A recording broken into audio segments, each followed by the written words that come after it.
सर्वांना मानाचा जय शिवराय।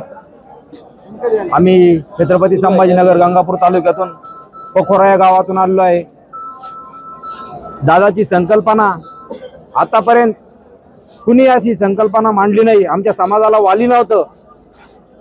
आज दादांनी जी संकल्पना मांडली, तळागाळातील समाज बांधव कसे एकमेकास जोडले जातील, तळागाळातील समाजाच्या काय अडचणी आहे या सोडवण्यासाठी सेवक दादांनी सांगितलं, मी स्वतः सेवक, तुम्ही सेवक, समाज निर्व्यसनी घडवायचा। दादांनी सांगितलं, सेवक माझा कुठेही व्यसनी नाही पाहिजे, कोणत्याही पक्षाशी बांधलेला नसला पाहिजे, कोणत्याही संघटनेशी बांधलेला नसला पाहिजे।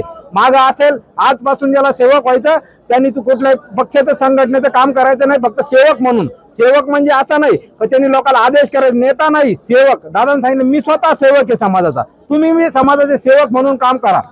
तर दादांनी सांगितलं, इथून पुढे येणाऱ्या काळात माझ्या समाजाला कुठेही अडचण असेल, वाड्या वस्तीवर, तालुक्यात, जिल्ह्यात, बोळीत, गल्लीत, तर ती एका सेकंदाच्या अंतराने सुटली पाहिजे। तर ती अडचण सोडवण्याचं काम मनापासून दादा करताय। आणि दादा एवढे आजारी असताना डॉक्टरनी त्यांना आरामाचा सल्ला दिलाय, तरीही दादा जीवाची उपोषण करून करून चाळणी झाली। मी दादासोबत 15 वर्षापासून जवळपास 40-50 उपोषण झाले दादांचे।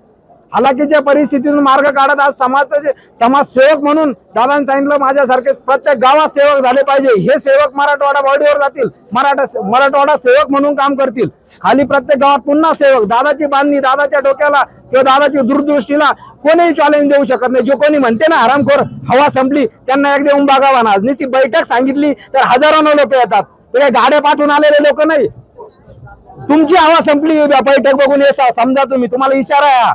अजून तर मुंबईला जायचं, मुंबईला उन्हाळा ऊन पडलेलं आहे। दादा प्रत्येकाचा विचार करतात, त्यामुळे मुंबईचा निर्णय सर्व बांधव म्हणतो ते मुंबईचा निर्णय घ्या, तुम्हाला समजेल दादाची हवा काय असते। तुम्ही बघितलेलं याच्या अगोदरही दादाची हवा संपली आहे, तुम्ही डोक्यातून काढून टाका, दादाची हवा कधीच संपणार नाही। आजचं जे बैठकीचं मी मनोज जरांगे पाटील मराठा योद्धा यांच्या ठिकाणी मी स्वागत करेन। कारण तब्येत साथ देत नसतानाही, डॉक्टरांना आराम करायचं सांगितलं असतानाही सुद्धा आज दादाने काल फक्त फोनवर एक मेसेज टाकला आणि त्या मेसेजवर एवढे हजारो मराठा सेवक या ठिकाणी आला।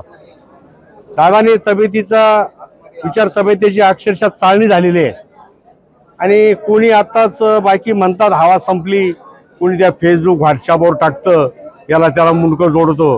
अरे हरामखोरा हो म्हणा, तुम्ही अक्षरशः इथे येऊन पहा, कोण म्हणतं हवा संपली? हवा अरे तुमच्या ट्यूबलेस टायर असो का ट्यूब असो, त्याच्यातलीच हवा संपलेली। उद्या तुमच्या स्टेपवर तुम्ही असाल तेव्हा तुम्हाला कळेल मनोज जरांगे पाटील हे काय आणि यांची हवा काय।